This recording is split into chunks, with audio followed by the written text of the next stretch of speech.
Joget-joget TikTok seakan menjadi hal yang biasa di zaman sekarang ini. Padahal ada begitu banyak bahaya yang disebabkan oleh TikTok. Terutama kaum wanita muslimah yang seharusnya menjadi wanita pemalu dengan hijabnya, malah menjadi ganas dan nakal dengan joget-joget TikTok hanya demi dipuji cantik dan seksi. Setidaknya ada 4 hal buruk yang mengerikan dari TikTok yang akan menyeretmu ke dalam neraka, menyeret ayahmu, suamimu, dan saudara laki-lakimu jika kamu tidak segera berhenti dari TikTok. Apa saja? Nonton video ini sampai selesai biar kita tahu dan kita paham. Yang pertama, dosa dari TikTok adalah video TikTokmu akan menjadi dosa jariah yang kekal. Dosa jariah dan kekal dari video TikTokmu ini tidak main-main. Karena sejak kamu berani upload video TikTok seksimu, sejak itu pula dosamu akan tetap mengalir dan akan terus mengalir selama video itu masih ada. Bahkan dosa dari video TikTokmu akan terus mengalir kepadamu walaupun kamu sudah meninggal dunia. Yakin sanggup menahan siksa di dalam kubur nanti? Seharusnya setelah kita meninggal semua dosa kita terputus. Gara-gara TikTok dosa kita tetap mengalir. Makin mengerikan azab yang akan kita terima. Na'udzubillah min zalik.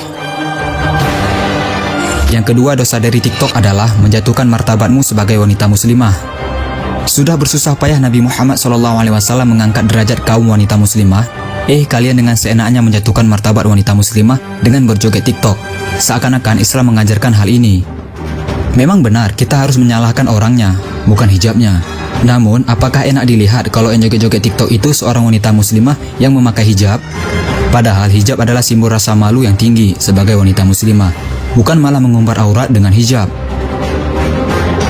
Yang ketiga, dosa dari TikTok adalah akan menyeret ayahmu, suamimu, dan saudara laki-lakimu ke dalam neraka. Dosa TikTok tidak hanya menyeret dirimu sendiri ke dalam azab kubur dan azab neraka, namun ayahmu, suamimu, dan saudara laki-lakimu akan terkena imbasnya juga. Mereka semua akan diseret ke dalam neraka karena video-video TikTok seksimu. Kenapa? Karena ayahmu, suamimu, dan saudara laki-lakimu bertanggung jawab atas wanitanya. Apakah kamu tega menyeret ayahmu ke dalam neraka? Setelah kita membuatnya susah di dunia, kok kita tega menyeretnya ke dalam neraka nanti di akhirat hanya demi konten TikTok seksi dan hanya demi pujian? Na'udzubillah min zalik.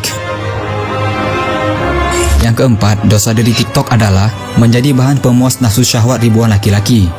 Ada ribuan pasang mata yang menonton video TikTok seksimu itu, dan kamu bangga sekali dipuji cantik dan seksi.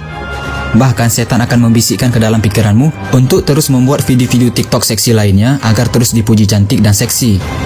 Tapi entah kamu sadar atau tidak, video-video TikTok seksimu itu dijadikan bahan pemuas nafsu syahwat laki-laki yang menontonnya. Video-video TikTokmu akan dijadikan koleksi segar untuk bahan pemuas nafsu laki-laki. Ada ribuan laki-laki yang siap memuaskan nafsunya dengan video TikTok seksimu, dan kamu mendapatkan dosa untuk setiap pasang mata yang menontonnya. Kalau yang menontonnya ribuan orang, bayangkan betapa banyaknya dosa yang diberikan oleh TikTokmu. Nasihat ini bukan untuk menggurui para wanita muslimah dan bukan untuk mencela. Namun kita menjadi ingat sebuah hadis dari Rasulullah SAW, yang mana beliau mengatakan bahwa kebanyakan penghuni neraka adalah dari kaum wanita. Rasulullah SAW mengatakan hal ini sambil menangis memikirkan keselamatan kaum wanita muslimah dari api neraka. Yuk segera berubah sebelum terlambat. Jangan lupa di-share video ini sebanyak-banyaknya agar teman-teman kalian, sahabat kalian, dan orang-orang yang kalian sayang